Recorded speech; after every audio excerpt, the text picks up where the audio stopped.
Very very good morning साहब। Balram guide आपकी सेवा में हाजिर है। आओ आओ बलराम साहब चलिए मेरे साथ। इस हिल स्टेशन पर आपको ऐसी ऐसी चीजें दिखाऊंगा कि आपकी बेमजा जिंदगी में बाहर आ जाएगी। आइए।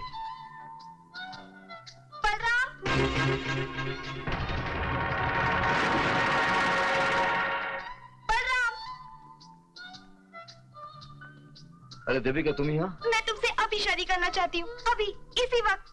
वेरी वेरी गुड, लेकिन इतनी जल्दी क्यों? जल्दी नहीं की तो बहुत देर हो जाएगी। पापा ने मेरे लिए शहर से एक लड़का देख रखा है, उसी से मेरी शादी करवाना चाहते हैं। नहीं देविका, मैं ऐसा होने नहीं दूंगा। ऐसा ही होने जा रहा है। मैं घर से भाग कर आई हूँ, तुमसे शादी करना चाहती हूँ। अगर तुमने मुझसे शादी नहीं की तो मैं अपनी जान दे दूंगी, याद रखना। नहीं, अपनी शादी जरूर होगी। एक मिनट सब, मैं थोड़ी देर में वापस आता हूँ, एक जरूरी काम है। ओके आओ।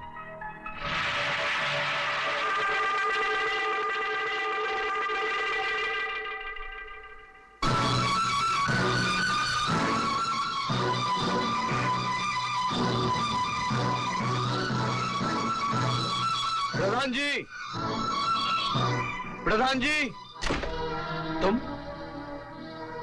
तुम्हारी ये हिम्मत? छोड़ इसका हाथ, मैं कहता हूं हाथ छोड़। यह हाथ छोड़ने के लिए नहीं पकड़ा है प्रधान जी। अब हमारी बात सुनिए। मैं आपकी बहुत इज्जत करता हूं, वेरी वेरी रेस्पेक्ट। हम दोनों एक दूसरे से बहुत प्यार करते हैं, ये आप अच्छी तरह से जानते हैं। इसकी शादी किसी और के साथ करके हम दोनों पर जुल्म मत कीजिए, यह हमारी विनती है आपसे। हम चाहते तो कहीं भाग सकते थे, चुपचाप शादी कर सकते थे, लेकिन ये अच्छी बात नहीं है, वेरी वेरी बैड। कुछ ही दिनों में मैं इससे ब्याह करके इज्जत के साथ इस घर से ले जाऊंगा।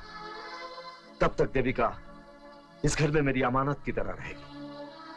अगर इसका हाथ आपने किसी और के हाथ सौंप दिया तो मैं तो इस दुनिया से जाऊंगा ही, लेकिन जाते जाते बहुत खून खराबा करके जाऊंगा। यही बात बताने के लिए आया था। Very very good bye. जाओ।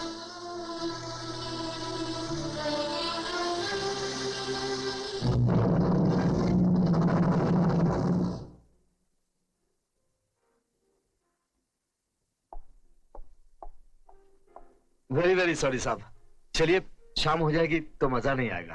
अरे शाम का ही तो इंतजार कर रहा हूं बलराम, बैठो यार। जी। अरे बैठो यार। ये लो, ये पैसे रख लो। इतने सारे पैसे? तुम रख लो यार। साहब मेरी फीस सिर्फ 200 रुपए है, ये बहुत ज्यादा है। Very very much. तुम्हारे पास जो चीज देखी है उसके लिए तो ये कुछ भी नहीं है। मैं समझा नहीं साहब। अरे भाई, मैं उस लड़की की बात कर रहा हूं जो अभी अभी तुमसे यहां मिलने आई थी। उसको देखकर मेरी तबीयत मचल गई। क्या नशीली जवानी है। बस एक रात के लिए उसे मेरे कमरे में भेज दो बलराम।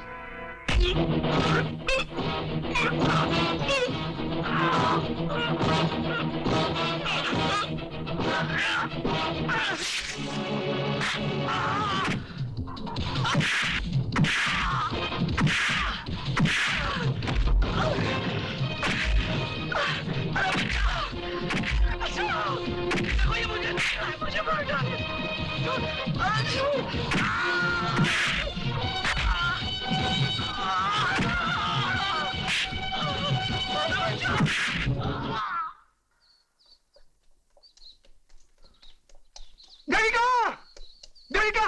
अरे क्या हुआ? क्या हुआ किशन? इतना हाफ क्यों रहा है? बलराम ने खून कर दिया। खून कर दिया? किसका? एक मुंबई से सेठ आए थे, उसका। नहीं नहीं, बलराम खून नहीं कर सकता। खून बलराम नहीं किया, वो सेठ के पैसे लेकर भाग रहा था, वो भी 20,000। और जब सेठ ने शोर मचाया तो बलराम उसके पेट में भाला घुसेड़ दिया। पुलिस उसे पकड़ कर ले गई। नहीं, बलराम ऐसा नहीं कर सकता। बलराम ऐसा नहीं है, वो ऐसा नहीं है। बेटी, ऐसे लोगों का ना कोई धर्म होता है ना ईमान, इसलिए मैं तुम्हें रोकता था, लेकिन तुम उसके प्यार में इतनी पागल हो गई थी कि अपने बाप को अपना दुश्मन समझने लगी। ये तो अच्छा हुआ कि उसकी असलियत जल्द सामने आ गई। कोई असलियत सामने नहीं आई, ये झूठ है। बलराम ऐसा नहीं है, वो ऐसा नहीं है। देविका,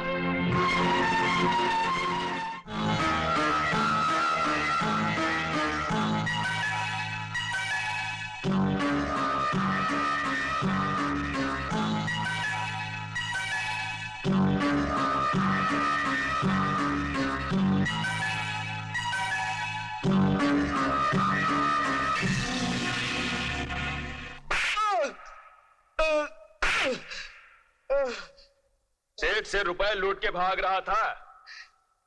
ये सब झूठ है साहब। तो क्या ये भी झूठ है कि बाद में तुमने उस सेठ का खून कर दिया? मैंने किसी का खून नहीं किया, किसी का खून नहीं। देखते हैं कब तक कबूल नहीं करेगा तू। जब तक ये कबूल नहीं कर ले, इसकी धुलाई करते रहो। मैं अभी आया। सब ठीक है ना? हाँ, सब ठीक है। जी जी बल्लू। साहब आप? बलराम, हमने तुम्हारी जमानत दे दी है। साहब, हमने किसी का खून नहीं किया। हम जानता हूं बलराम, अच्छी तरह से जानता हूं। किसी को जिंदगी देने वाला किसी की जिंदगी ले नहीं सकता है। तुम्हें पहचानने में दुनिया भूल कर सकती है, पुलिस भूल कर सकती है, लेकिन बजरंग पांडे भूल नहीं कर सकता है। अरे हम तो आदमी को देखते हैं उसकी नस्ल पहचान लेता हूं। अरे भैया बलराम, अगर हमको पहले से मालूम होता तो 8 दिन नहीं लगते, 2 ही मिनट में छुड़वा लेते। जी आओ। नहीं साहब, मैं पहले देविका से मिलना चाहता हूँ। हाँ जरूर जरूर। आओ, आओ, चलिए घर चल के बताते हैं।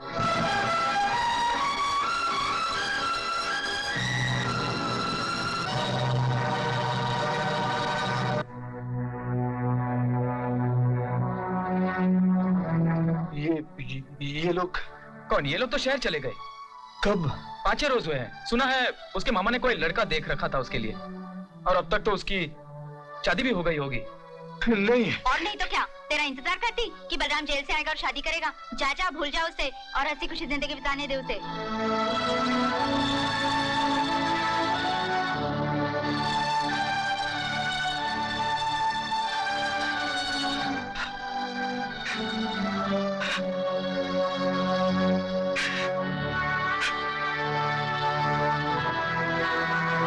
टाइगर का आंख में आंसू अच्छा नहीं लगता है। अगर मुझे मालूम होता देविका चली गई तो आपको जमानत नहीं देने देता साहब। खून के इल्जाम में फांसी चढ़ जाता। जी कर क्या करता? हम इस दुनिया में मेरे लिए रखा ही क्या है? तो आओ हमारे साथ, हम तुमको अपनी नई दुनिया में ले चलता।